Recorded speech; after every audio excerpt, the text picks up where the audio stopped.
Bueno, buenas noches. Antes que nada, agradecerles a todos por estar acá presente en una nueva actividad de la Sociedad Uruguaya de Endoscopía. En esta oportunidad vamos a tratar el tema de tratamiento endoscópico de esófago de Barrett, y para eso hemos invitado al doctor Alberto Espino. Alberto es cirujano, es gastroenterólogo y trabaja en la Pontificia Universidad Católica de Santiago de Chile, y además es un gran amigo de hace muchos años. También contamos con el doctor Raúl Araya. Raúl también de Santiago de Chile y trabaja en la Universidad de los Andes. Y Raúl participó de forma muy reciente en un consenso organizado por la Organización Mundial de Endoscopía Digestiva, un consenso que justamente sobre esófago de Barrett en diagnóstico y clasificaciones, y que está publicado recientemente en la revista Gastroenterology, así que Raúl va a tener la oportunidad de contarnos un poquito más de qué se trata. Gracias, Raúl. Contamos también con Adrián Canavesi, que es profesor adjunto de la Clínica de Gastroenterología, el cual muchos de los que estamos acá ya conocen. Contamos también con el profesor Luis Casabán, profesor en cirugía de la Clínica Quirúrgica A del Hospital de Clínicas, Universidad de la República. Y si estamos hablando de Barrett, por supuesto que tenemos que contar con el panel con anatomopatólogos, y bueno, contamos con 3 anatomopatólogos, que son la doctora Gabriela Hualco, Virginia Ortega y María Luisa Musto. La idea es, en esta actividad, es que Alberto Espino nos cuente 2 casos clínicos, pacientes de él, que lo cual los va a ir presentando, y va a haber oportunidad de discutir distintos aspectos de esos casos con preguntas, y cual todos van a poder entonces participar, y también van a poder enviar las preguntas por el canal de YouTube. Así que damos inicio a esta actividad, y bueno, Alberto, si te parece, comenzá cuando tú lo consideres. Muchas gracias, Nicolás. Primero que nada, muy buenas noches a todos los asistentes, los participantes que nos están siguiendo por YouTube. Para mí es un honor poder compartir con ustedes, amigos, colegas, uruguayos, y bueno, obviamente discutir de un tema que creo que cada día es más importante en gastroenterología, que es desafiante. Y de hecho, la idea es principalmente discutir un par de casos clínicos que me parecen bastante razonables. 2 casos clínicos que me ha tocado ver de distintas formas, y me gustaría también tener la opinión del panel de expertos, que sé que son muy buenos en esto y es muy complementario. Como decías, tenemos gastroenterólogos, cirujanos, patólogos, lo cual va a ser más enriquecedora la discusión. Así que sin mayor preámbulo, comencemos. Voy a compartir pantalla con la presentación. ¿Se ve bien ahí? Sí, entonces, primero que nada, como les dije, voy a compartir 2 casos clínicos. Este es el primer caso. Este es un paciente joven. Estamos hablando de un hombre de 34 años. 34 años, ingeniero, que estaba de viaje, siempre muy trabajador y todo. Y el tema está de que no tenía mayores antecedentes, salvo un reflujo gastroesofágico, el cual manejaba con inhibidores de bomba, con esomeprazol, con medidas generales. Dentro de los antecedentes que destaca, tenía un poco de sobrepeso y también fumador, ¿de acuerdo? Ahora está que este paciente, por el tema del reflujo, se le realizó esta endoscopía por un colega. Mi colega describe que efectivamente hay un área de mucosa asalmonada en el esófago, que se describe como plana, regular, sin irregularidades, sin áreas nodulares, sin depresión, y se tomaron biopsias. Esta, para dimensiones, para que ustedes tengan claro, es principalmente un C4M6 de Praga, y se tomaron biopsias según protocolo de Seattle sin encontrarse un área específica y regular. No hay una biopsia dirigida, que eso es importante, pero quiero comentarlo. Y bueno, y las biopsias lo que demostraron principalmente fue comprobado como esófago de Barrett, metaplasia intestinal, sin displasia. Esto visto por 2 patólogos, ¿de acuerdo? Así que en ese contexto, la pregunta es, y esto se los quiero hacer, la pregunta al panel, con esta historia, 34 años, reflujo gastroesofágico de larga data, un Barrett, C4M6, plano, regular, y las biopsias dicen, es un Barrett, pero sin displasia. Me gustaría preguntarle a ustedes qué les parece del punto de vista de medidas generales, educación, bajar de peso, eliminar el alcohol, tabaco, cómo ustedes indicarían los inhibidores de bomba de protones, aspirina, etcétera. No sé, lo dejo ahí al panel. A ver, Raúl, ¿qué te parece? Creo que sos la persona indicada para ayudarnos con esta interrogante. Bueno, yo diría que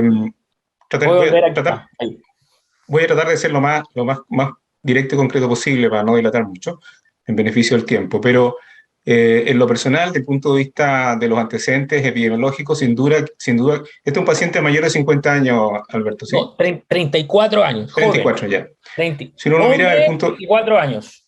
Ok, entonces si uno lo mira bajo los antecedentes epidemiológicos, sin duda que cumple al menos 3 de los que se consideran factores de riesgo, digamos, vale decir, el reflujo crónico, ¿no es cierto?, el sobrepeso, paciente Tabaco, hombre. sí. ¿Ah?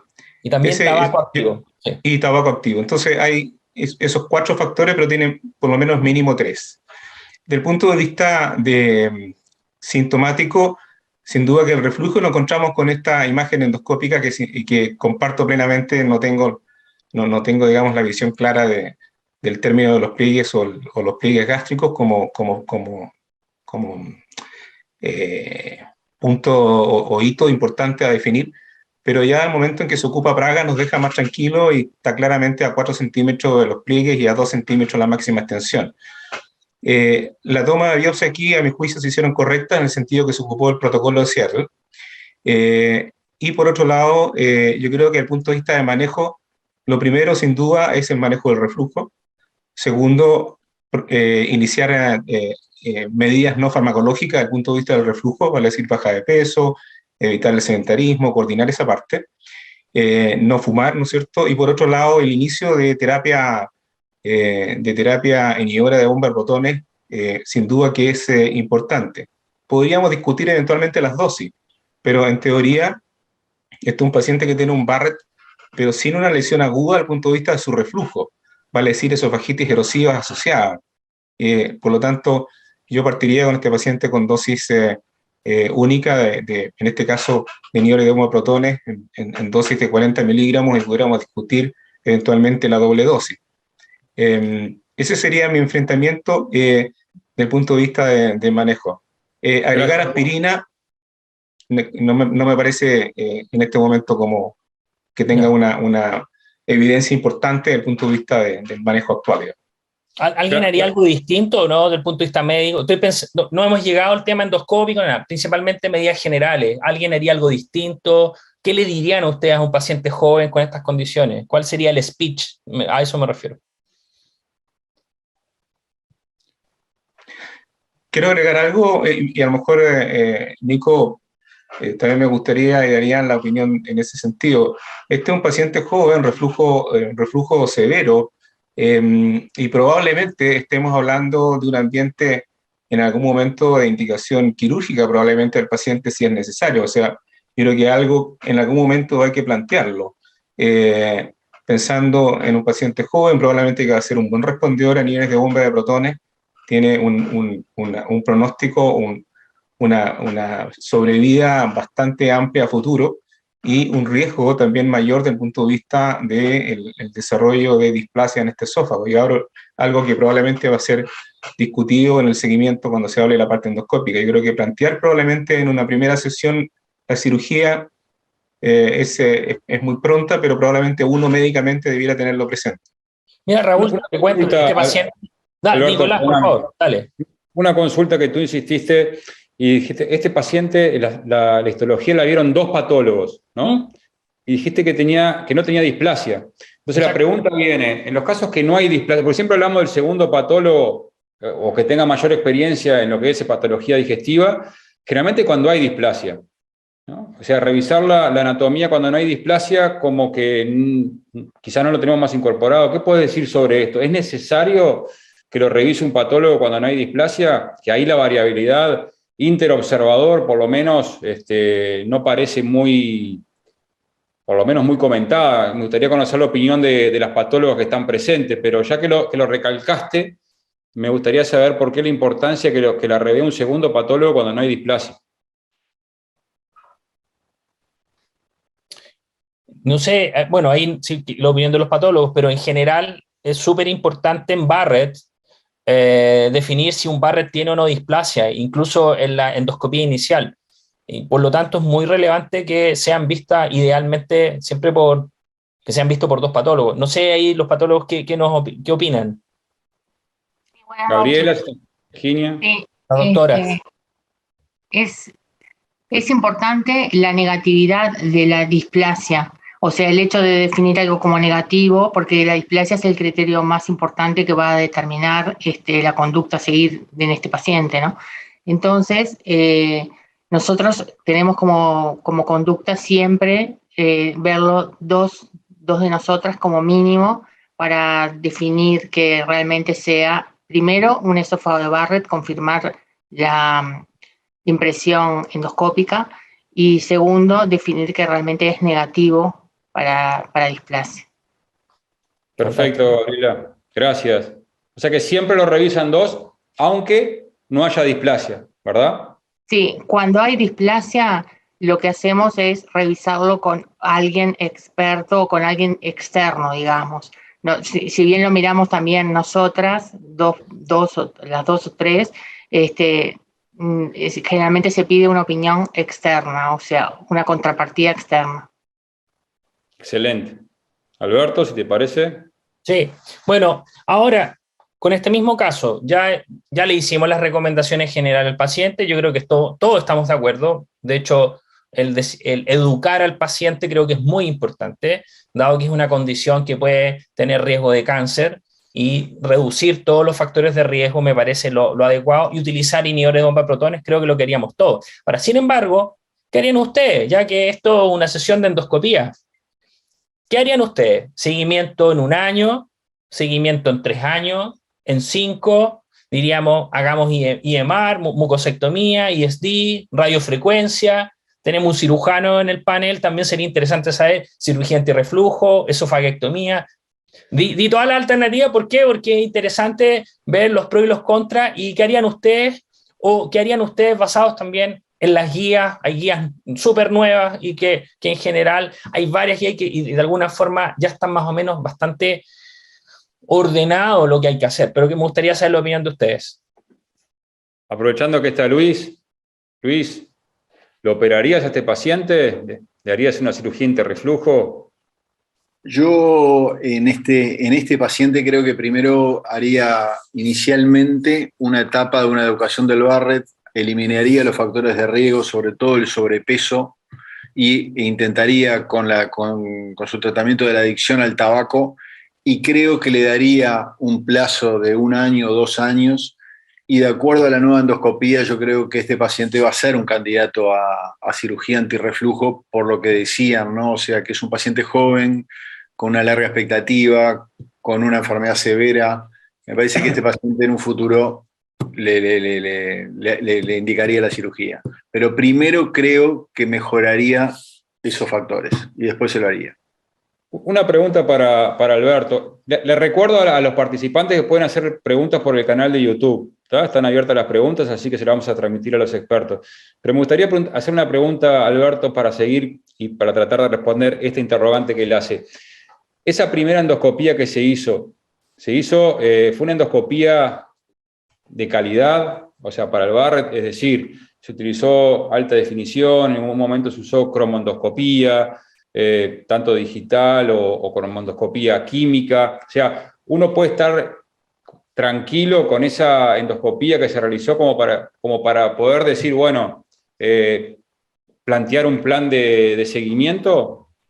Mira, es una excelente pregunta. Yo este caso lo conversé con el médico. De hecho, este es un caso que la endoscopía esta la realizó un colega mío, quien es una persona muy, muy ordenada. De hecho, él mismo me decía, calculó bien el Praga, le buscó áreas irregulares, si es que habían áreas nodulares. No utilizó ácido acético, pero entiendo que sí utilizó cromoendoscopía. No tengo esa fotografía, sino que tengo estas dos, que es esta es la endoscopía 1, por cierto. Pero sí, yo creo que cumplió los criterios. De hecho, él mismo me decía, no encontré ninguna área sospechosa para tomar biopsias dirigidas, así que lo que hicimos fue protocolo estándar de Seattle. ¿De acuerdo? Pero es eso. Yo creo que es una endoscopía razonable, está dentro del estándar adecuado. Bueno, ese es un tema que lo podemos discutir, de hecho, un poquito más adelante, aprovechando que tenemos a Raúl, porque aquí. ¿Te puedo hacer un comentario ahí con respecto a la pregunta, Alberto? Un poco la respuesta, digamos, a mi juicio. Yo creo que este es un paciente en que se demostró que había metaplasia intestinal, que es un Barrett que tiene más de 3 centímetros. Es un Barrett que se demostró, y lo hemos discutido, ¿no es cierto?, y junto con los patólogos, tú lo viste, no tiene displasia. En teoría, el seguimiento de un paciente de estas características debiera ser a 3 años, digamos, si uno lo mira desde el punto de vista de las guías actuales, sobre todo la última guía de la AGA. Entonces, un poco, no sé si va en ese sentido tu pregunta en Sí, términos de la verdad, fundamentar. bueno, en este paciente lo que se hizo fue eso, o sea, se educó, se le dejaron IDP y se le dijo, bueno, usted necesita una endoscopía de seguimiento que no sea más allá de 3 años.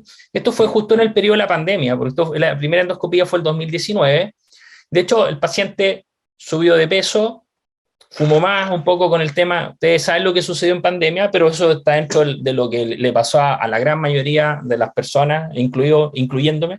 Y el punto está de que él sí tomó inhibidores de bomba de protones en forma intermitente, se sentía bien dentro de todo, así que de hecho no tenía reflujo ni nada, y llegó al control de su endoscopía una vez que, comprendan ustedes también, pasó todo este periodo de pandemia, entre comillas, que no ha sido fácil, pero coincidía más o menos con, de hecho fue justo a los 3 años.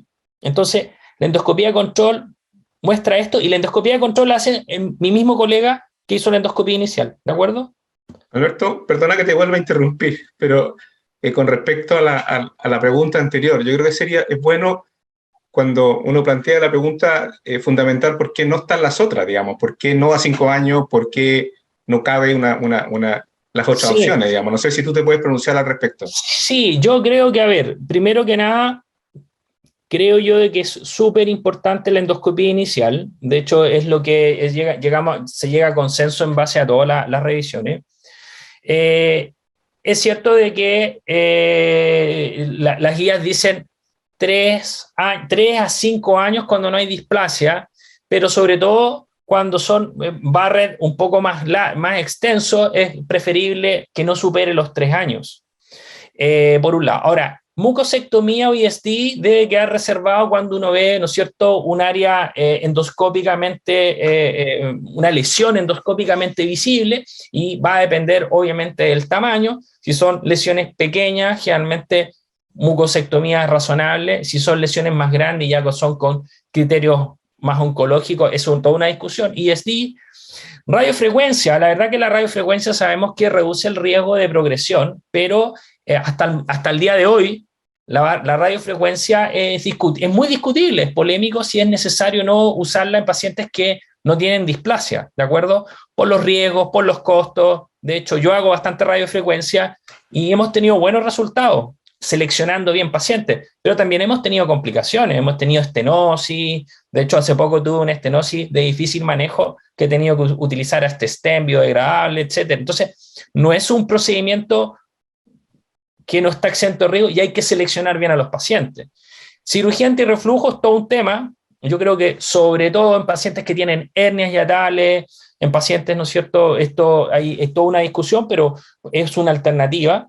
Esofaectomía, por supuesto que yo creo que en este contexto no creo que nadie le indicaría. La esofaectomía es más bien cuando ya estamos tratamiento de cáncer. Así que dentro de todo un poco ese es el análisis. Y siguiendo el seguimiento de un año porque no tiene displasia ya. Claro, es básicamente eso. Bueno, el tema está que a los 3 años, como ustedes ven aquí, yo voy a mostrarles, hay un cambio. ¿Se acuerdan de la primera que les envié? Se ve claramente una área nodular en esta área, pero es más extensa y que está ulcerada. La verdad que fue una gran sorpresa. Estamos hablando que ahora este paciente no tiene 34, tiene 37 años. Y se tomaron las biopsias, y las biopsias, de hecho, las supe hace poco el resultado. Efectivamente muestran un adenocarcinoma. Considerando, Ahora, considerando si eso, ¿qué les parece? Describir la lesión, Alberto, ¿qué te parece? Ya cuando se vio, digo... Sí. No, la lesión, lamentablemente, el Barrett es muy similar. La descripción de la lesión es una lesión claramente de afecto infiltrativo, muy ulcerado, y que ustedes ven aquí, tiene áreas que son claramente irregulares, nodulares, y que por supuesto uno, sin las biopsias ya uno sospecha en un adenocarcinoma, y aquí no estamos hablando ni siquiera de displasia ni nada, o sea, directamente esto es endoscópicamente sospechoso de cáncer, y fue todo una sorpresa. El paciente absolutamente asintomático, sin ninguna molestia, se hizo la endoscopía en el contexto de seguimiento. Entonces, es un caso, obviamente, que no es lo habitual. Estamos hablando, hombre joven, hizo lo que tenía que hacer, se siguieron las guías, se siguieron las recomendaciones, probablemente puede haber contribuido un poco el aumento de peso, tal vez el tabaco, pero independientemente se sale de lo habitual. Entonces, aquí yo quiero preguntarle a ustedes qué les parece, porque yo estoy en constante comunicación con él. De hecho, ya lo estamos discutiendo en el comité, estamos haciendo varias cosas. Es un caso activo, de hecho, que tenemos que darle resolución. Y quiero mostrarle ahí otra fotografía para que vean otro ángulo. Aquí, ahí es muy notorio, ¿no es cierto?, la lesión, y relativamente en poco tiempo tuvo una agresividad importante, y fue muy sorpresivo el caso. Entonces, ¿por qué les quería comentar esto? Porque yo creo que esto nos puede pasar a todos, que de repente decimos, perfecto, tenemos un caso, y cuidado que hay pacientes que lamentablemente el Barrett, no tenemos que olvidarnos, son pacientes que pueden desarrollar cáncer, y por lo tanto tenemos que agotar, ¿no es cierto?, todas las medidas generales. Podemos discutir el tema de la endoscopía, porque también podemos caer en el otro extremo, de hacer endoscopías tal vez a los 6 meses, al año, pero no salimos de las guías. Lo otro es cierto que siempre es bueno tratar de optimizar al máximo la endoscopía inicial. Yo creo que la endoscopía que se realizó fue bastante buena. Sin embargo, como les digo, y de hecho lo conversamos mucho con mi colega, él estaba estábamos todos muy así impactados, porque dijimos, bueno, hicimos lo que hay que hacer y miren lo que sucedió. Entonces, no es que tampoco hayan pasado 5 o 10 años, no es que tampoco es un paciente mayor, porque en general uno habla que esto es más frecuente sobre los 50 años. Estamos hablando de un hombre joven, 34 años. 37 Raúl, años. ¿querías hacer un comentario? Raúl. Más que nada una pregunta, porque saltan algunas inquietudes.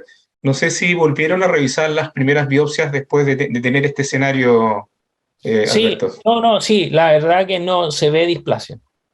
Mire. Eso es lo Bueno, peor de todo. yo comparto contigo si se cumplieron aquellos estándares que hacía mención Nico con respecto a la calidad de la endoscopía, a la revisión de la endoscopía, a los tiempos. Probablemente donde debiéramos tener un poco más de ojo son los tiempos de evaluación del segmento Barrett.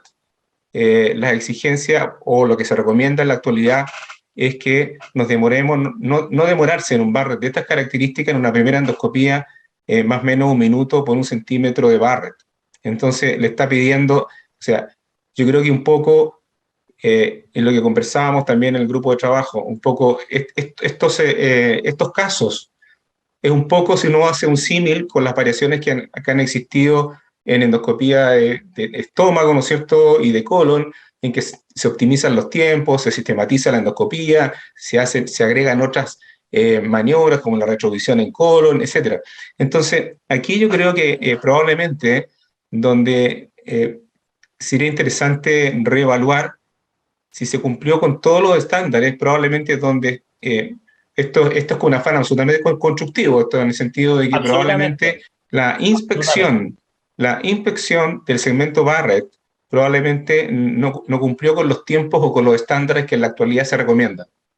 Porque La verdad que, mira, si uno compara, perdona, sí. pero si uno compara los trabajos, de hecho, cuando revisamos esta postura con respecto a la calidad de la endoscopía, se plantearon los trabajos que eran bien disímiles, pero de alguna manera se vio una diferencia no menor desde el punto de vista estadístico cuando tú sometías a un paciente a una revisión de 1 minuto por centímetro versus aquel que no lo sometía. Por lo tanto, terminó siendo al menos una propuesta de consenso potente desde el punto de vista de expertos. Un comentario que quiero hacer. Obviamente que creo que este caso es la excepción más que la regla, ¿no? O sea, creo que las guías están, los protocolos están y creo que se cumplieron en este caso. La pregunta es, a ver qué opinión tienen, que siempre se habla de biomarcadores, como por ejemplo el P53, como que son factores que de estar presentes podrían ser más agresivos y tener mayor probabilidad de desarrollo de adenocarcinoma. ¿Ustedes lo utilizan de forma rutinaria? ¿Lo consideran como una opción como para eventualmente marcar después un seguimiento o no lo utilizan de forma de rutina, no lo tienen como una opción? Nico, qué buen punto tocaste. Una de las cosas que uno puede analizar es lo siguiente. Efectivamente, siempre uno dice que la piedra angular del seguimiento es la determinación de la displasia, pero también hay algunos trabajos que hablan de que lo ideal es analizar, esto es casi como la tasa de el ADR que vemos en colonoscopía, cuál es la proporción de neoplasias detectadas en la totalidad de Barrett que observamos. De hecho, hay un trabajo también bien interesante que diría que pareciera ser que hay indicadores de calidad en Barrett que deberíamos acercarnos. Algunos hablan de que al menos un 4% uno debería estar pesquisando. Hay distintos rangos, pero lo que quiero decir es lo siguiente. Probablemente la invitación, ¿cuál es? A reforzar lo que decía Raúl. La endoscopía índice es súper relevante, hay que hacerla con tiempo, con cromoendoscopía, siempre buscando las áreas de mayor irregularidad, independientemente si utilizan NBI o utilizan BLI, que para efectos prácticos, la cromoendoscopía, tanto de una de otra, los conceptos son los mismos. Es la irregularidad del patrón mucoso, la irregularidad del patrón vascular, y ahí tomar la biopsia. ¿Por qué razón además? Porque cuando se toman biopsias de áreas irregulares, el sangrado que se puede producir, sobre todo con la primera biopsia, después dificulta el resto y obliga a tomar más bien muestras random. Ahora, lo que tú hablabas de biomarcadores, efectivamente con el P53 en Gastroenterology se publicó un trabajo bien interesante sobre esto. Entiendo yo que las guías de ahora, de abril, todavía no lo recomiendan porque está muy fresca la información, pero pareciera ser de que efectivamente todo esto puede ayudarnos a seleccionar pacientes que independientemente del grado de displasia pudiesen progresar, y probablemente estamos hablando de que eso nos podría ayudar a corregir tal vez la forma de seguimiento de estos pacientes. Tal vez Aprovecho pacientes... a preguntarles, sí. a preguntarle a las patólogas si ¿Qué en opinan? nuestro medio o desde el punto de vista técnico es muy complejo o es viable poder analizar la presencia del P53. Técnicamente es viable hacerlo nosotros lo hacemos por inmunistoquímica.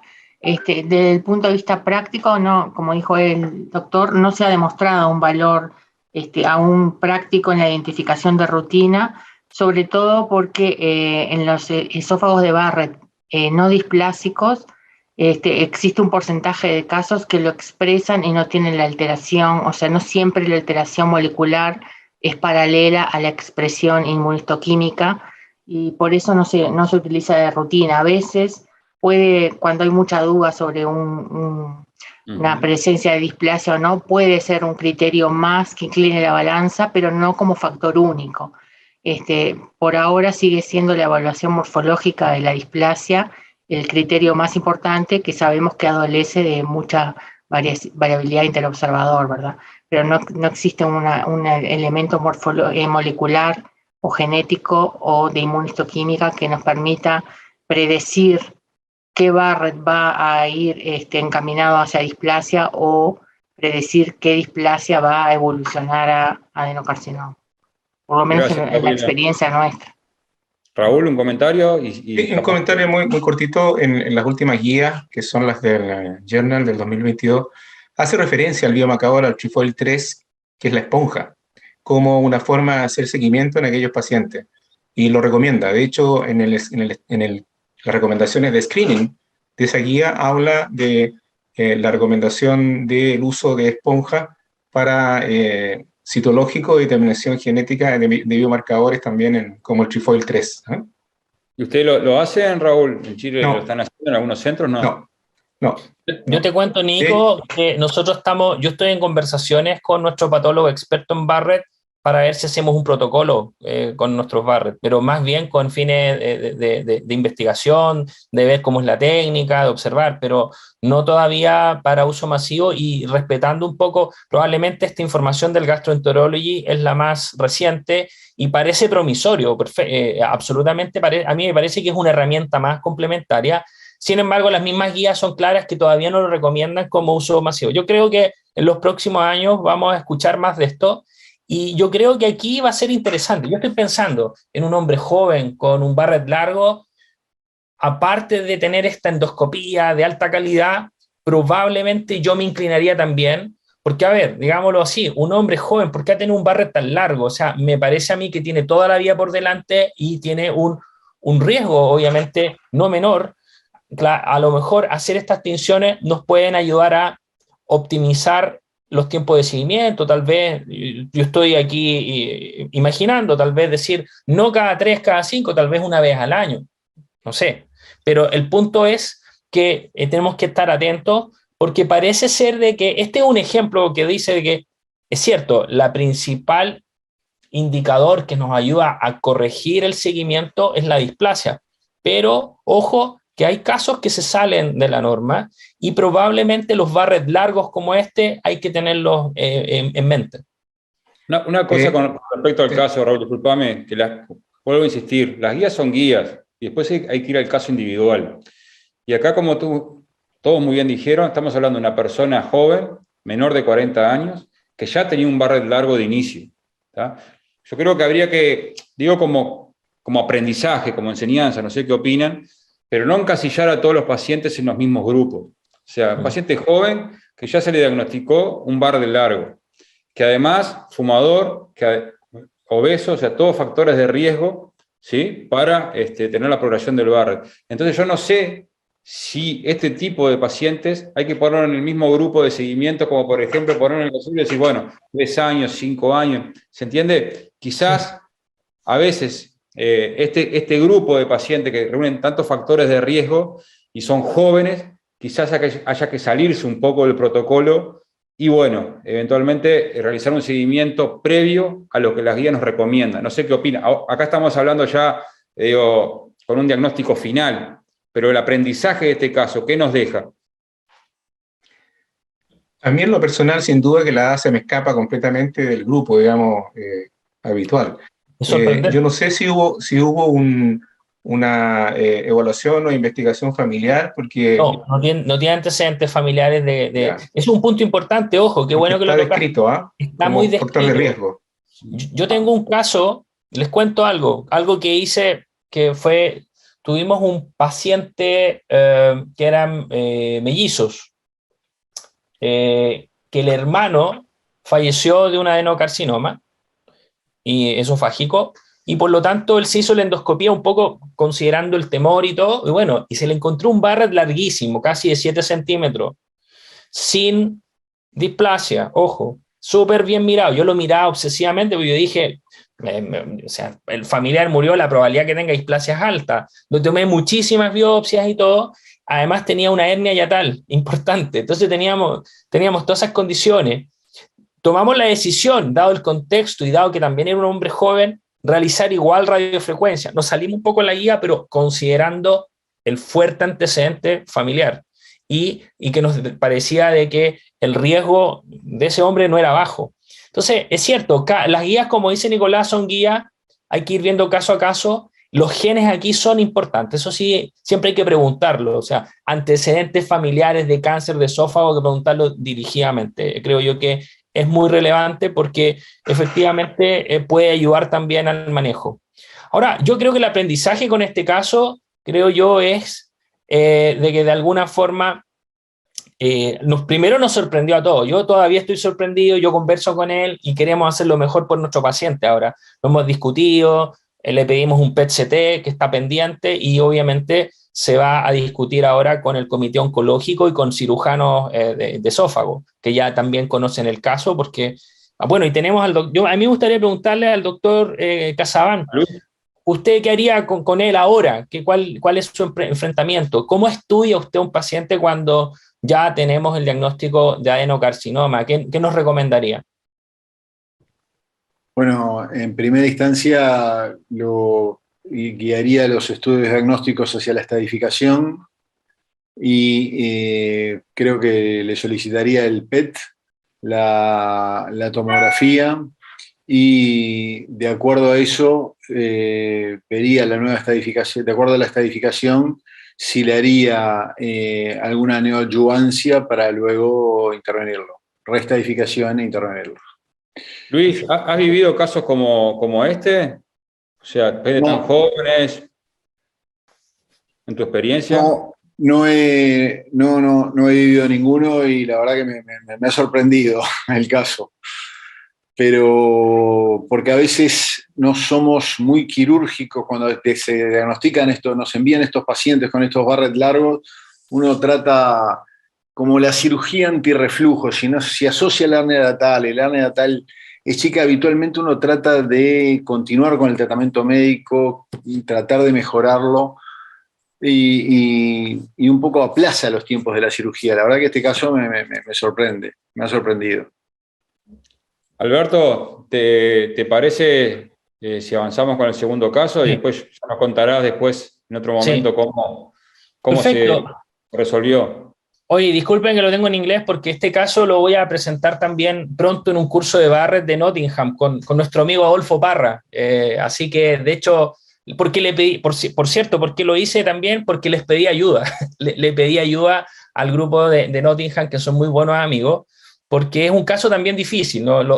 Ojo, la mayoría de las veces para nuestros auditores, los esófagos de Barrett generalmente son, entre comillas, simples, andan muy bien utilizando las guías. De hecho, yo hago bastante radiofrecuencia, resección, la verdad, con muy buenos resultados, pero estoy mostrando dos casos que no son, se salen un poco de la norma y que son difíciles. Y de hecho, este año he gastado muchas neuronas con ambos, así que por eso que los quería compartir. Bueno, este es un paciente de 42 años, es un chef muy conocido acá en Chile, muy agradable. Y es importante porque él, como buen chef, él trabaja probando comidas y todo, y él sufre de un reflujo de larga data, ¿ya?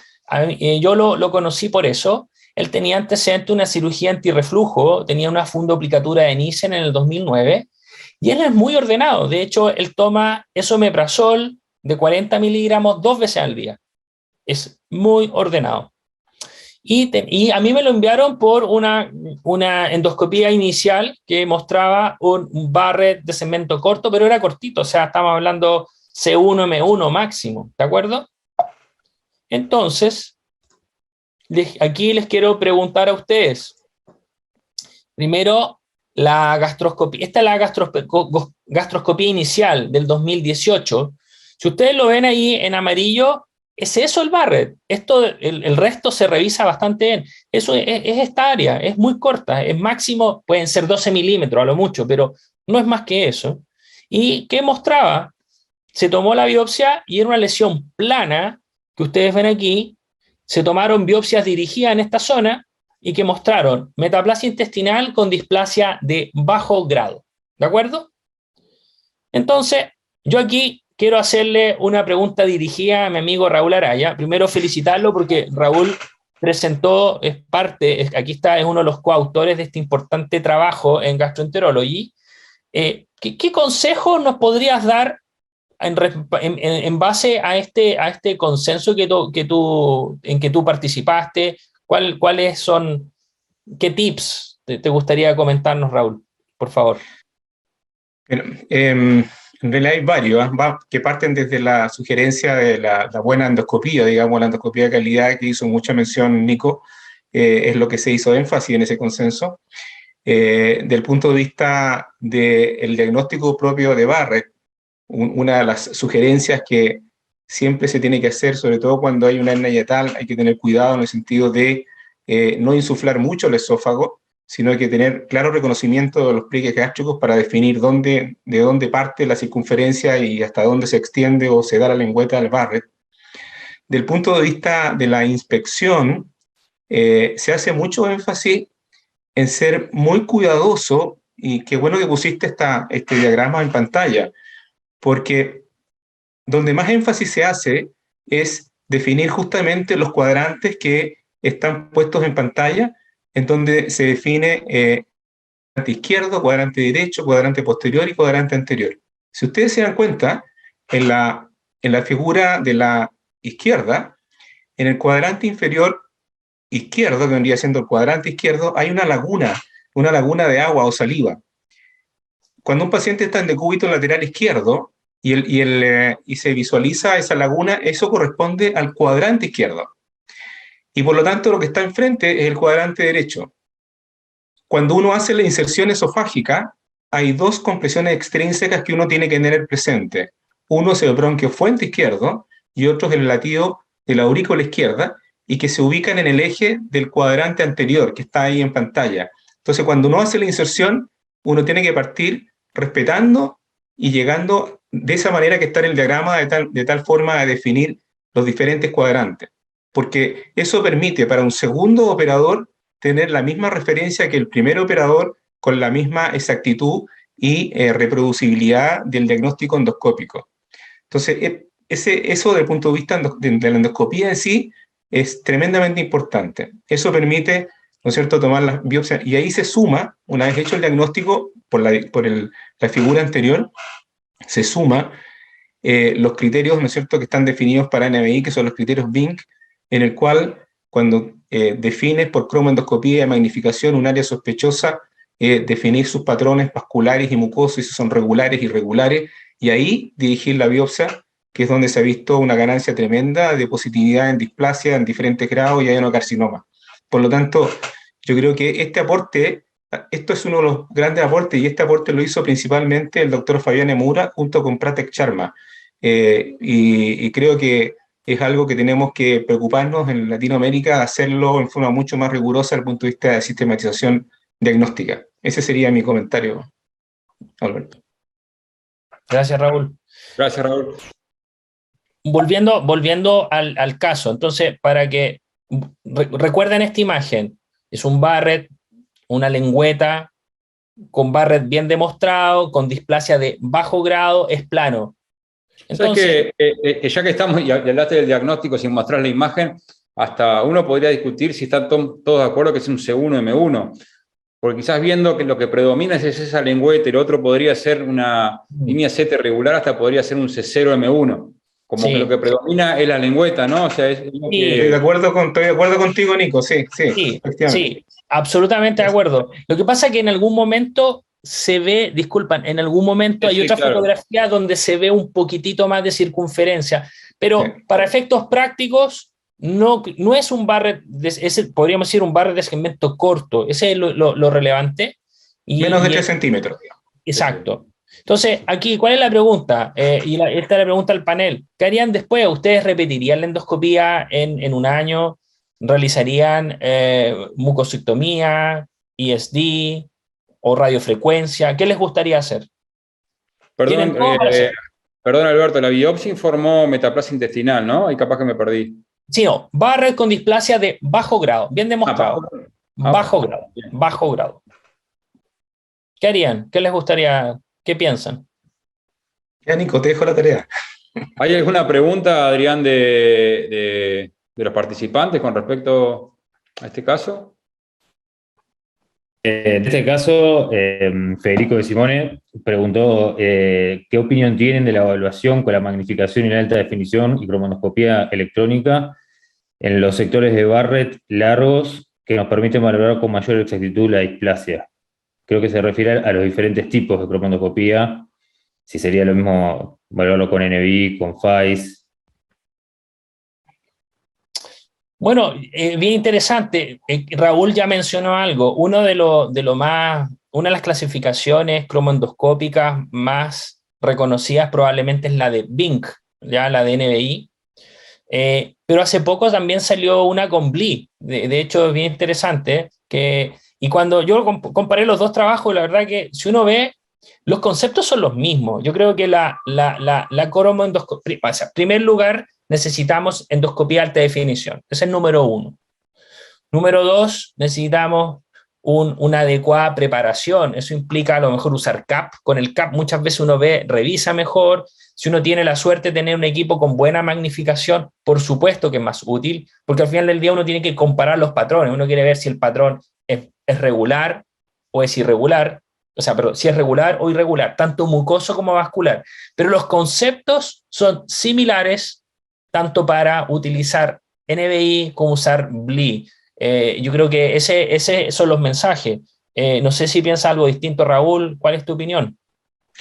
Bueno, reforzando un poco lo que dije en el comentario del caso en relación a la imagen, los criterios BINC, digamos, han sido tremendamente útiles en términos de su simpleza, pero yo diría que aquí lo que es importante también es generar las competencias, vale decir que el endoscopista efectivamente se entrene en un poco lo que se hacía con las clasificaciones CUDO, NICE, en colon, etcétera, vale decir entrenarse en desde la normalidad hasta las alteraciones que le permitan tener una especificidad bastante alta con respecto al diagnóstico endoscópico con esos sistemas de ganancia de imagen.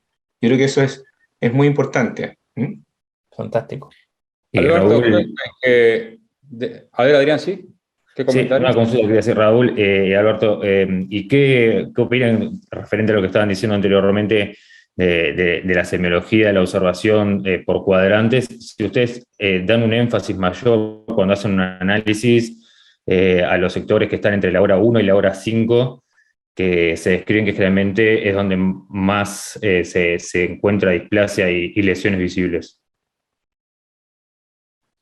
Yo en la práctica, yo también comparto eso, la evidencia dice eso, pero yo en general trato de mirar la totalidad del Barrett y busco si hay...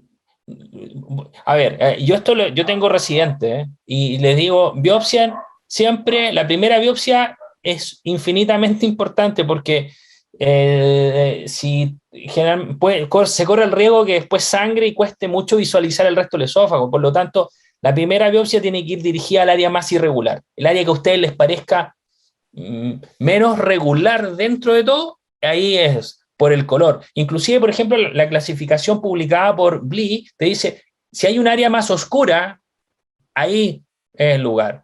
Si usted ve que el patrón de ser alargado, redondeado y de repente no hay patrón o se ven vasos más dilatados, ahí tome la biopsia. O sea, probablemente yo creo, son conceptos transversales a la endoscopía. Esto es lo mismo que hemos aprendido con los pólipos en colon. Yo creo de que son la displasia, algo bueno que tiene es que es eso al final del día.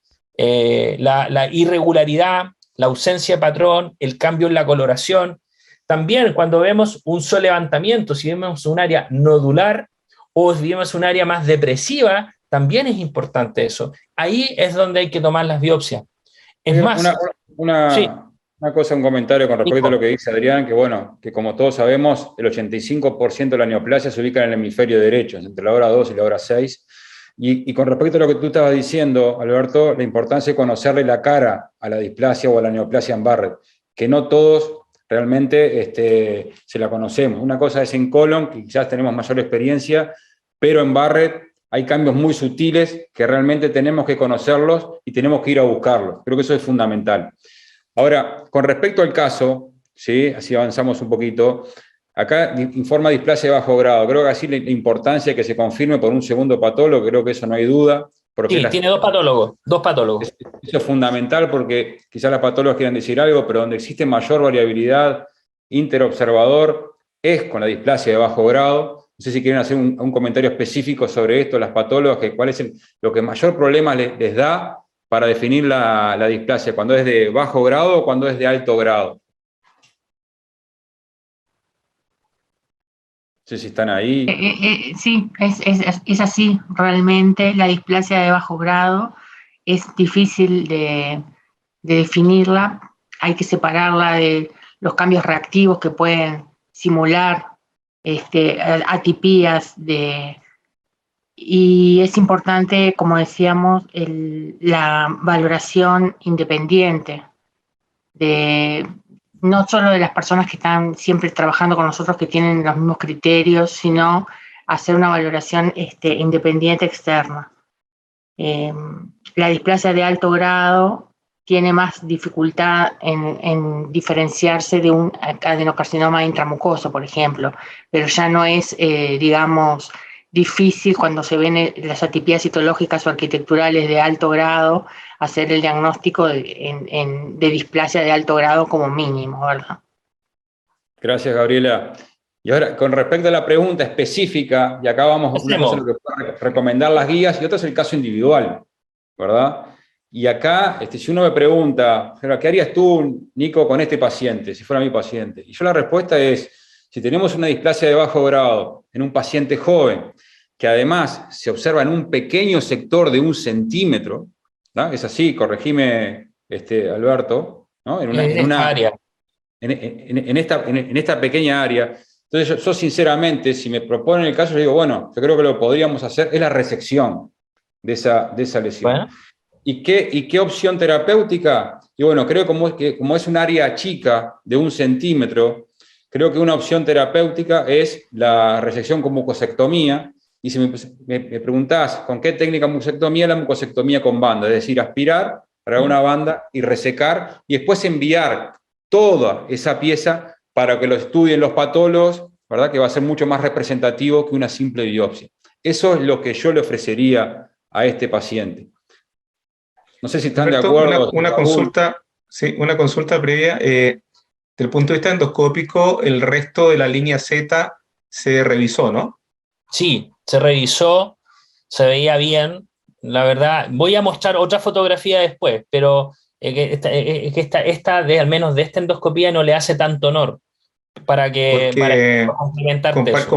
Comparto la inquietud de Nico, porque sin duda siempre estas lesiones pueden ser multifocales, por más que, sobre todo si hay una línea Z irregular.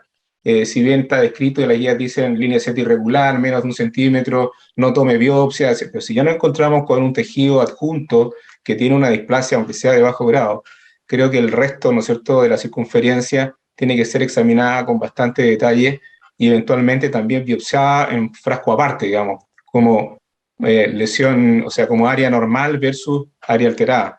Y creo que eso, siento que falta, digamos, un poco ese material aquí. Perfecto.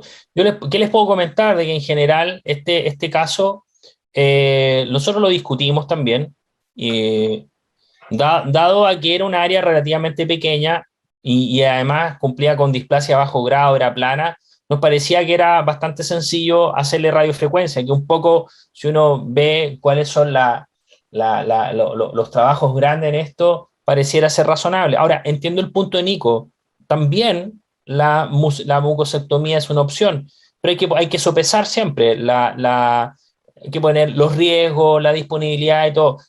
Yo hago bastante mucosectomía, pero no me pareció, dado a que las biopsias dan displasia a bajo grado, dije, bueno, voy a quemar bien esto y ver cómo evoluciona. Y les quiero mostrar un poco lo que sucedió. Aquí, a eso me refería, que esto de alguna forma le hace más honor a la lesión. Aquí se ve un poco más de Barrett, entonces por lo tanto el objetivo de hacerle radiofrecuencia no solamente fue quemar esta zona, sino que también quemar cerca de 1 centímetro, ¿no es cierto?, de la unión. Se supone que teóricamente el Barrett es un tema también de stem cells a este nivel, por lo tanto el aplicar radiofrecuencia en general tiene un objetivo de reducir, ¿no es cierto?, de erradicar. Por supuesto, lo otro importante es que cuando hay áreas endoscópicamente alteradas, por ejemplo, una nodularidad o una depresión, ahí estoy absolutamente de acuerdo de que me hubiese inclinado más por mucosectomía. Pero aquí la verdad que dijimos, mira, esto parece relativamente sencillo, a los 60, focal, utilizamos un régimen simplificado, y ustedes ven aquí en la fotografía cómo se quemó esto. Aprovechamos de quemar toda la circunferencia. La verdad que esto fue muy bien tolerado por el paciente. Por favor, recuerden el porcentaje o la área de Barrett, y vean lo que viene a continuación. Se dan cuenta que hay una reepitelización alta, cerca de un 90%. Quedan algunos islotes aquí, no sé si los logran ver. Y, por supuesto, frente a estos islotes, antes de hacerle la segunda sesión de radiofrecuencia, le tomamos biopsia, y fue bien interesante porque era negativo para displasia. Así que esta zona la volvimos a quemar.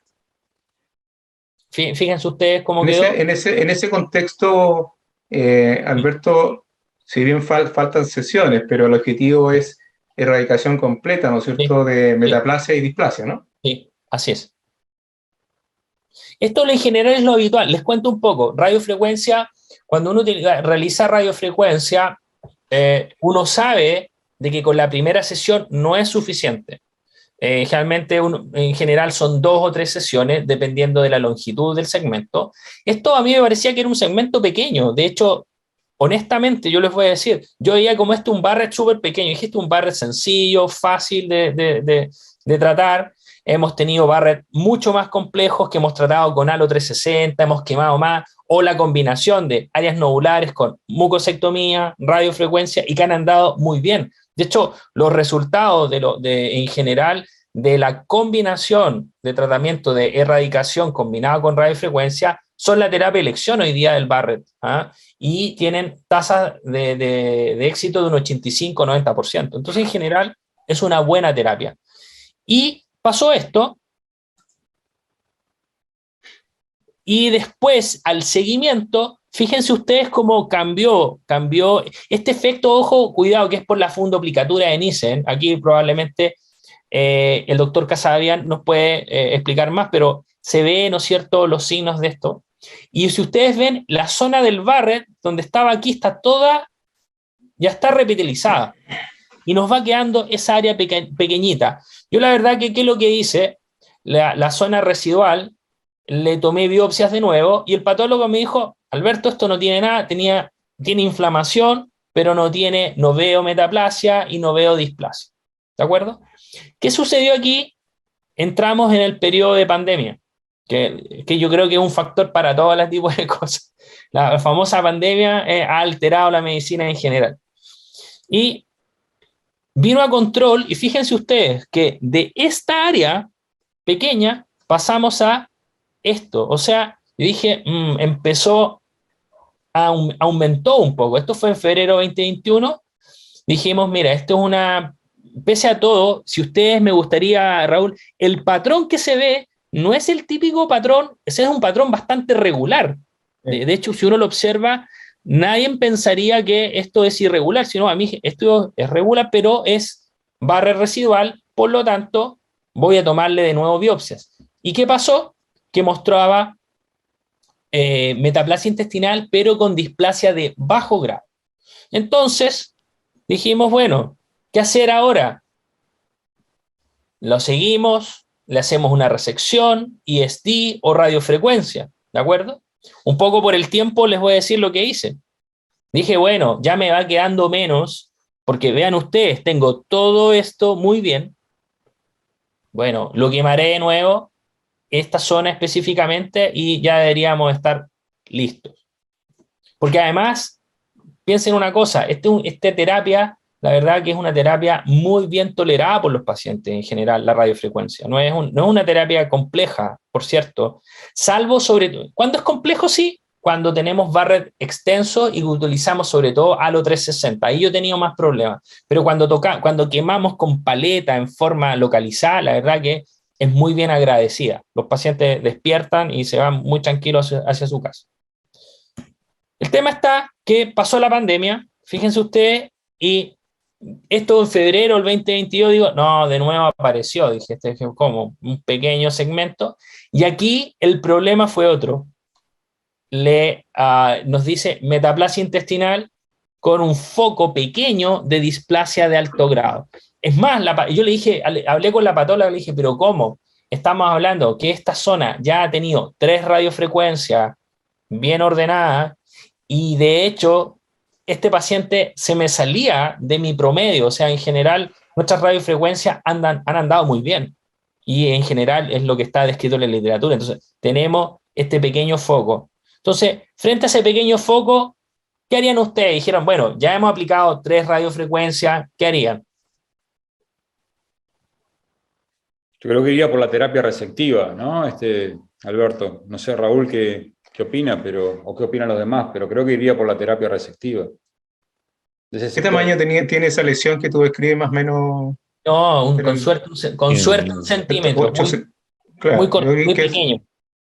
Sí. Yo creo que estamos en la disyuntiva si va a una terapia resectiva con una mucosectomía, pero con todo lo que se ha hecho, probablemente esa lesión no se va a levantar ni va a permitir hacer una buena mucosectomía, digamos, después de la quemadura, doble quemadura que ha recibido. Por lo tanto, ahí la recomendación probablemente sería evaluar si sería conveniente hacer una disección submucosa de esa zona. Pero ese un poco iría por el lado de la resección más que volver a quemar, pensando que hay una progresión de la displasia en este paciente. Ok. Bueno, les cuento. Yo también pensé igual que ustedes. Yo me dije, me aburrí de esta lengüeta, voy a sacarla. Debería haberle hecho caso a Nico al principio, tal vez. Bueno, entonces aquí vean ustedes, aquí se ve esta área. Y yo quiero decirles que en general la radiofrecuencia es bien interesante, porque la radiofrecuencia quema principalmente mucosa, no compromete mucho la submucosa. En general no se genera tanta fibrosis, ¿ya? Pero aquí de hecho no fue difícil levantar. Aquí estamos utilizando mucosectomías con banda, con el sistema DUET de Cook. Aquí se aspira. La verdad de que le hice una resección de todo. De hecho, lo marqué bien antes. Dije, voy a sacar todo y con margen. Saqué más o menos un buen segmento y dije, no quiero ver más esta lengüeta. Y la verdad que dije, fantástico, ahora sí, estamos espectacular. El problema está que mi amiga patóloga me llama por teléfono y me dice, oye, tenemos que conversar. Y eso no es bueno. Y me dice, no, bueno, aprovechando que tenemos a nuestras doctoras patólogas, ahí ustedes pueden, no sé si alcanzan a ver las imágenes bien, pero las fotografías que a mí me compartió nuestra patóloga fueron estas, y ustedes tal vez pueden comentar más, pero en mis básicos conocimientos de patología, esto es el área, ¿no es cierto?, que muestra un cáncer que es intramucoso, ojo, es intramucoso, bien diferenciado, que compromete 12 por 8 milímetros con un margen profundo negativo. Lo revisamos muchas veces, por cierto, porque el problema que teníamos era este. Y aquí las patólogas me pueden... Aquí esta foto es mejor. Este es el problema de mi caso clínico. Que, vean ustedes, tenemos 3... hay compromiso linfovascular. Se ve, y es muy bonito porque se logra ver. Y esto está dentro de la mucosa, ojo. Por lo tanto, técnicamente, esto luego de una larga discusión con los patólogos, dijimos, bueno, esto no es simplemente un T1A.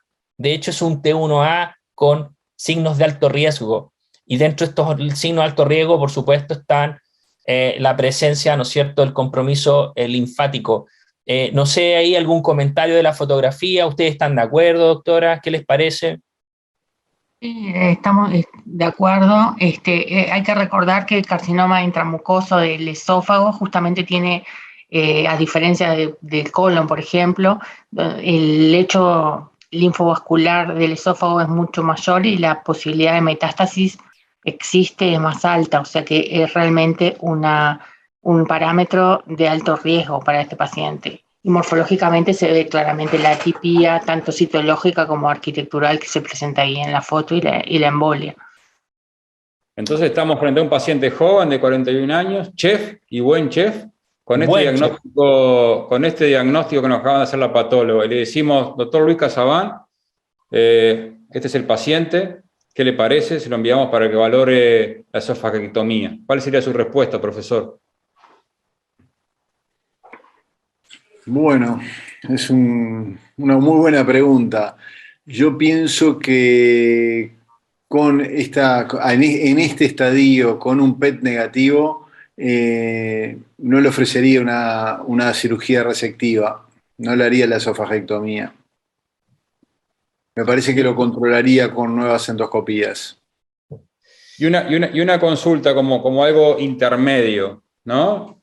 Consulta con oncólogo y ofrecer una terapia oncológica local previo a una cirugía como un complemento terapéutico podría ser una posibilidad. En principio no estaría indicado, ¿no? Yo creo que no lo indicaría el oncólogo, ¿no? Sí, perfecto. Alberto. Bueno, la verdad, yo les tengo que reconocer acá, yo con este caso, ¿qué es lo que decimos siempre? Uno dice, y de hecho las guías AGA dicen, bueno, un T1A ya está tratado, porque yo quedé muy conforme con la mucosectomía, probablemente localmente está tratado bien. El gran problema es que tiene 42 años, tiene niños pequeños, tiene toda una vida por delante. Hacerse una esofagectomía, bueno, el doctor es experto, yo sé que tiene morbilidad, mortalidad asociada, no es una cirugía pequeña. Por otro lado, también rápidamente le hicimos un PET-CT que no mostraba, era negativo para metástasis, pero sin embargo sabemos también que si estamos hablando de un compromiso microscópico es difícil descartarlo. Ahora, ¿qué información objetiva hay al respecto? Uno siempre habla de que los T1A o intramucosos son entre un 0 a 2% de riesgo de compromiso metastásico y que si entramos a hablar de submucosa, entramos un riesgo que es mayor, sobre el 10%, en general las distintas series. Pero esos son los datos clásicos. Hay un dato que me parece súper importante discutir porque no hay datos tan finos respecto al T1A high risk. Sin embargo, esto es recientemente por un grupo experto, de hecho el grupo del doctor Bergman, hicieron un análisis de las tasas de metástasis durante el seguimiento endoscópico. Estamos hablando de lo mismo que hicimos ahora, en pacientes que tienen high risk. Y por favor, observen este gráfico. Y este es el dato que a mí, la verdad, me complica más, porque es el dato más objetivo que encontré en la literatura. Después de la resección de un T1A con high risk, aquí hay 25 casos seguidos en el tiempo. Fíjense ustedes que los pacientes desarrollaron hasta en un 20% metástasis en una mediana de 35 meses. O sea, el riesgo anual es de 6,9%. Inclusive, fíjense un detalle, es el pronóstico o el riesgo de metástasis es más alto en los pacientes T1A high risk versus los submucosos de bajo riesgo. Y eso es bien importante. Entonces, la verdad es que es cierto, uno dice, bueno, vivo con ese temor de tener un 20%, oncológicamente 20%, es mucho, es poco. Yo sé que es una zona gris, no una decisión fácil. Bueno, ahora entienden por qué les pedí ayuda de hecho, le envié el caso también para compartirlos con mi amigo Adolfo Parra. También, de hecho, este caso lo vamos a discutir ahora en una reunión de Barrett pronto. Por lo mismo, porque no es un caso fácil, está dentro de mis casos así, es difícil más bien por la historia, porque analizando un poco, este caso partió como algo sencillo, bajo riesgo, sin embargo, pese a que lo tratamos con radiofrecuencia, y yo creo que hicimos lo que hacemos con todos los pacientes, hicimos el tratamiento estándar, progresó, pese a la radiofrecuencia, pero no solamente progresó con displasia a bajo grado, sino además está progresando más agresivamente. Se está mostrando con adenocarcinoma y además hay compromiso, ¿no es cierto?, linfático, al menos intramucoso. Entonces, esa es la pregunta hacia ustedes teniendo todos estos datos, es un poco eso, y esa es la pregunta del millón. Cirugía versus seguimiento endoscópico asociado a PET-CT. Ahí con todos estos datos, ¿cambian de opinión? ¿Qué harían ustedes? No es una pregunta fácil. A ver, Alberto, yo creo que en esto, digo, mostraste ese estudio que es muy interesante y muy nuevo, y creo que también uno tiene que tenerlo arriba de la mesa, ¿no? Estamos hablando de un 20%, no es menos del 5% que podría ser si no tuviera esos factores de mal pronóstico, ¿de acuerdo? Yo creo que en estos casos también es importante que el paciente decida, o sea, con las cartas entre la mesa e informarle adecuadamente estas dos preguntas, justamente la cirugía o el seguimiento, y teniendo que sepa bien, que tenga bien en cuenta cuáles son los riesgos de una u otra. Y acá creo que al paciente se le podría hacer partícipe de tomar esa decisión. No sé qué opinan con respecto a este punto, pero creo que en este caso importa. ¿Por qué? Porque Luis lo puede decir muy bien, y en las mejores manos y en los mejores centros, una esofagectomía tiene una elevada mortalidad, y quizás sea mayor el riesgo que hacer un seguimiento. Entonces importa, creo que la decisión del paciente en este caso debe ser tenida en cuenta. No sé qué opinás, Luis. Sí, desconocida ese estudio, ¿no? Si uno mira ese estudio, bien, desde el punto de vista metodológico, son pocos casos, pero con ese dato que nos arroja, yo me inclinaría, yo cambio de posición, lo opero. No tengo duda, me parece, porque un 20% es muy elevado de un paciente muy joven. Me parece que por supuesto lo conversaría con el paciente, pero lo conversaría induciéndolo a la cirugía. Me parece que tiene menos riesgo la cirugía que el tratamiento expectante y con seguimiento endoscópico, ¿no? Sí. Nico, acá hay una pregunta del público de Francisco Díaz que dice: ¿qué utilidad tendría, por ejemplo, en este caso, la condoscopía? La econdoscopía. Sí. Bueno, la endosonografía o econdoscopía en este caso, bueno, una primera cosa es que ya, del punto de vista ya mucoso, de lo que ya hemos hecho, no va a aportar más que la inspección, que la cromoendoscopía, y no va a aportar más que ya la resección que ya mostramos y analizado bien por patólogo. Probablemente una de las ventajas que puede tener la econdoscopía o endosonografía es el acceso, ¿no es cierto?, a los linfonodos. Eventualmente uno podría puncionar o revisar eso. Sin embargo, probablemente hoy día, y me puede corregir el doctor Casabán, los grupos, los comités oncológicos, sobre todo respecto a lo que es etapificación, se inclinan más por PET-CT. Creo que el PET-CT nos da muy buena información, le da muy buena información al oncólogo, al cirujano, para definir si va a utilizar quimio previo, si va a operar o no. Y eso, y me desprendo al mismo momento de esta pregunta hacia el doctor Casabán. Usted, cuando hace una resección, una esofaguectomía, ¿cuál es la utilidad que le da la pieza? En general, esta pregunta se la he hecho a varios cirujanos también de nuestro grupo, respecto a el acceso a tener adenopatías, porque lo interesante en este caso es, probablemente con una eventual resección, es revisar si tiene otras, revisar los linfonodos y si hay compromiso, ¿no es cierto?, ya metastásico. ¿Cuál es la utilidad de eso? ¿Qué tan difícil es? ¿Cuál es su experiencia, por favor? No, creo que le haría una cirugía con la resección visceral y la linfadenectomía. Me parece que sería muy importante, porque creo que en este caso es la duda por las embolias que encontramos, ¿no?, que se hallaron en el estudio anatomopatológico. Me parece que es una cirugía que está sistematizada, la linfadenectomía. Me parece que no agrega mayor morbilidad. Perfecto. Gracias, Luis. Entonces el caso, Alberto, no está resuelto y va... Bueno, el caso les puedo contar en lo que va. El caso, la verdad, miren, bueno, de hecho, el paciente me autorizó a comentarlo, porque él es muy pro al tema médico. De hecho, su señora es colega que trabaja en paliativo, y me dijo: preséntaselo a todos los médicos, por favor, yo quiero tener opiniones. Así que con esa libertad y la autorización que me dio él, conversábamos de que discutió esto con varios médicos, él buscó segundas opiniones, incluso enviaron el caso a un oncólogo famoso en esófago japonés. El oncólogo japonés también les dijo cirugía.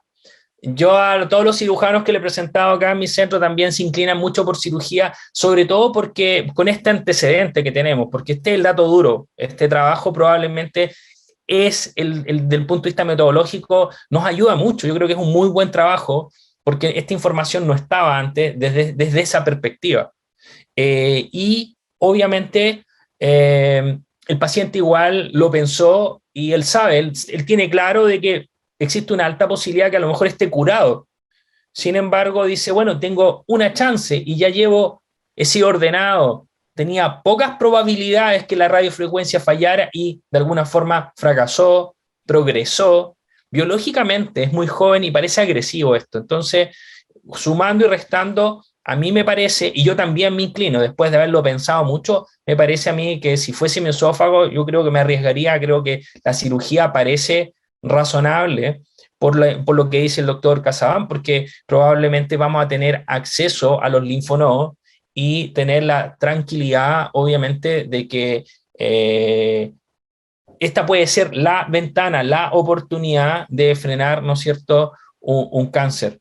No es una respuesta fácil, de hecho, este paciente se va a operar pronto, se opera el 6 de julio, por cierto. Así que también en el futuro, en alguna otra reunión, les puedo comentar en qué quedó, pero sí les puedo adelantar de que el análisis, ¿no es cierto?, se inclinó por cirugía. Gracias, Alberto, por este caso.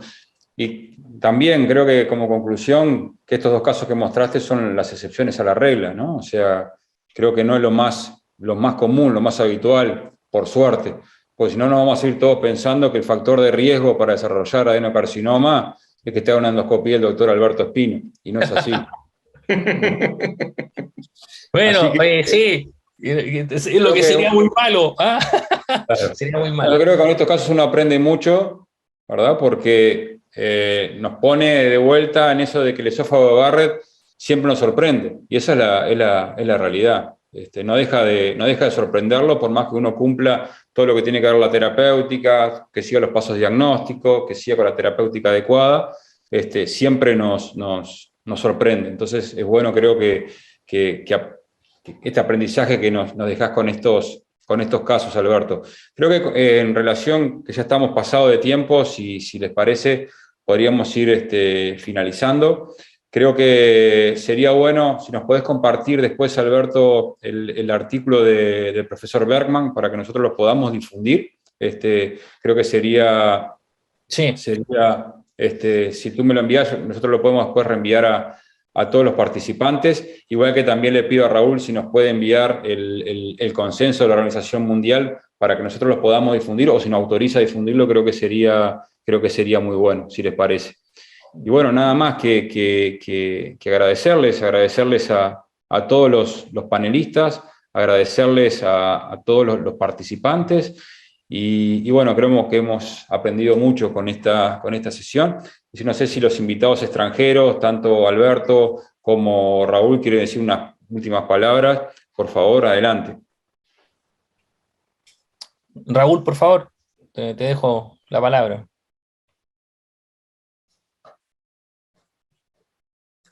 Yo no lo veo a Raúl, Alberto.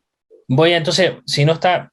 Mira, primero que nada, muchas gracias, Nicolás, muchas gracias a cada uno de los panelistas, creo que fue una interesante discusión, siempre es bueno tratar de compartir los casos clínicos difíciles, y como les decía, y también quiero que se vayan con esa sensación, esto no es lo más habitual en general, en lo que es esófago de Barrett, la gran mayoría de los casos son, entre comillas, relativamente sencillos de tratar. El mensaje principal es tal vez que la endoscopía inicial tiene que ser de muy alta calidad, porque eso va a ayudar a definir el seguimiento. Y si ustedes se dieron cuenta, en poco tiempo una endoscopía normal puede pasar a un cáncer. Ese yo creo que es el primer aprendizaje. Por lo tanto, es súper relevante eso. Segundo, lo otro, que el Barrett requiere un manejo multidisciplinario. Yo la verdad que ninguna de las decisiones que he tomado las he tomado solo. generalmente me apoyo, o sea, para mí es vital el patólogo. De hecho, tengo la suerte de tener un patólogo que me envía al WhatsApp, me dice, oye, mira, saqué esto, revisé una biopsia que tomaste, ¿la quieres venir a ver? Y de hecho viajo, voy, la miro, de hecho estas fotografías las vimos en conjunto. Entonces creo que el Barrett hay que dedicarle y obviamente las decisiones de cirugía, de oncología tienen que discutirse en un comité, y lo que tú dijiste, Nico, al final del día también estas incertidumbres, estas áreas grises, y ser transparente con los datos que hay con el paciente. Finalmente el paciente tiene que tomar su decisión y creo yo que es muy importante en situaciones así ser transparente y guiarse en datos objetivos, ojalá de la mejor calidad. Y bueno, y finalmente agradecerle esta invitación. Muchas gracias, un fuerte abrazo a cada uno y que tengan una muy buena noche. Bueno, gracias a todos. Queda toda la actividad grabada en el canal de YouTube, así que pueden acceder libremente después nuevamente a la actividad. Les agradezco y bueno, nos vemos en otra oportunidad. Saludos para todos. Buenas noches. Buenas noches. Buenas noches. Gracias por la invitación. Buenas noches, saludos. Chao, Raúl. Chao.